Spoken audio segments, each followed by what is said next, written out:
మస్తాన్ సాయి శేఖర్ బాషా తనను డ్రగ్స్ కేసులు ఇరికించేందుకు యత్నిస్తున్నారని నార్సింగి పోలీస్ స్టేషన్లో లావణ్య ఫిర్యాదు చేశారు. మరింత సమాచారం మా ప్రతినిధి నాగార్జున అందిస్తారు. నాగార్జున, మస్తాన్ సాయి శేఖర్ బాషాపై లావణ్య ఫిర్యాదు ఏమని చేశారు? పోలీసులకు ఏమైనా ఆధారాలు సమర్పించారు? దీనికి సంబంధించి అంటే కొన్ని రోజుల నుంచి ఈ లావణ్య సంబంధించిన రాజస్థాన్ లావణ్య కేసు సంబంధించి కొంత ఈ కేసు సంబంధించినటువంటి ఇరుపక్షాల కంప్లైంట్స్ నమోదవుతూనే ఉన్నాయి. ఇది తాజాగా కొన్ని రోజులు స్తబ్దుగా ఉన్నటువంటి కేసు మరొకసారి ఆమె నిన్న ఇచ్చినటువంటి కంప్లైంట్ ఆధారంగా మరొకసారి తెరపైకి వచ్చింది. ముఖ్యంగా మస్తాన్ సాయిపై ఆమె కంప్లైంట్ చేయడం జరిగింది. అయితే నిన్న కంప్లైంట్ చేసిన టైంలో కూడా ఆమె ఒక హార్డ్ డిస్క్ కూడా పోలీసులకి నార్సింగి పోలీసులకి సమర్పించారు. అందులో కొన్ని సుమారు 100కు పైగా వీడియోలు ఉన్నట్లుగా ఆమె చెప్పడం జరిగింది. కొన్ని వీడియోలు కూడా మీడియాకి బయటకు రావడం కొంత సంచలనం మారింది. అందులో కొంత సెలబ్రిటీకి సంబంధించిన వివరాలు కూడా ఉన్నాయని చెప్పేసి కొంత ప్రచారం జరిగింది. అయితే దీనిపైన మొత్తం పోలీసులు కొట్టేశారు, దాన్ని ఎఫ్ఎస్ఎల్కి పంపించారు. మరోవైపు కొద్దిసేపు క్రితం ఆమె నార్సింగి పోలీస్ స్టేషన్ కి వచ్చారు.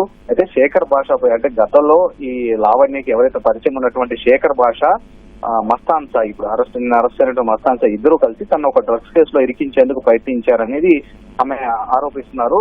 తన ఇంట్లో ఒక పార్టీని అరేంజ్ చేసి ఆ పార్టీలో 140 గ్రాముల డ్రగ్స్ ను ఇంట్లో పెట్టి ఆమె నా కేసు పోలీసులకు సమాచారం ఇచ్చి ఇరికించే ప్రయత్నం చేశారని ఇందుకు సంబంధించినటువంటి ఆడియో కాల్ రికార్డింగ్స్ కొన్ని ఆమె పోలీసులకు సమర్పించారు. దాంతోపాటు ఆమెతో పాటు అడ్వకేట్ ను కూడా పిలిచి ఆమె కంప్లైంట్ చేయడం జరిగింది. అడ్వకేట్ సహా వచ్చి కంప్లైంట్ చేశారు. అనంతరం ఆమె మీడియాతో మాట్లాడడానికి సుముఖత చూపలేదు. తర్వాత ఆమె అడ్వకేట్ మీడియాతో మాట్లాడిన సమయంలో పలు విషయాలు కూడా వెల్లడించారు. వీళ్ళిద్దరు కూడా కక్ష కట్టారు. అయితే మస్తాన్ సాయి ట్రాప్ లో లావణ్య పడింది. ఆ కేసు ఆ విషయాన్ని కూడా తాను లావణ్య కన్ఫెస్ చేసింది. అయినా కానీ ఈ మస్తాన్ సాయి తన స్నేహితులతో కలిసి ఆమె లావణ్యపై దుష్ప్రచారం చేస్తున్నారు. ఆమె వీడియోలు కూడా కొన్ని బయటికి రిలీజ్ చేశారు. దాంతో పాటు గతంలో కూడా ఈ హార్డ్ డిస్క్ పోలీసులకు ఇచ్చే టైంలో తనను చంపేందుకు ప్రయత్నించారు. తర్వాత ఆమె బ్రతికి అంటే ఆనాడు తెగించి హార్డ్ డిస్క్ ని సంపాదించి పోలీసులకు అందజేసింది. దాంతో పాటుగా ఈ పోలీసులకు సమాచారం ఇస్తున్నారనే విషయాన్ని కూడా పోలీసులకు సమాచారం ఇస్తున్నటువంటి విషయాన్ని చెప్తే కనుక అంటే ఈ చెప్తున్నారనే విషయాన్ని దృష్టిలో ఉంచుకొని తను ఒక డ్రగ్స్ కేసులో ఇరికిస్తే కేసు పూర్తిగా స్తబ్దుగా అయిపోతుందని, ఆమె కూడా వెనక తగ్గుతుందనే విషయాన్ని వాళ్ళు మాట్లాడుకున్నట్టుగా దానికి సంబంధించిన ఆడియో కాల్ రికార్డింగ్స్ పోలీసులు అందజేసింది. మరోవైపు ఈ కేసులో ఇప్పటికీ దర్యాప్తు అంతా కొనసాగుతోంది.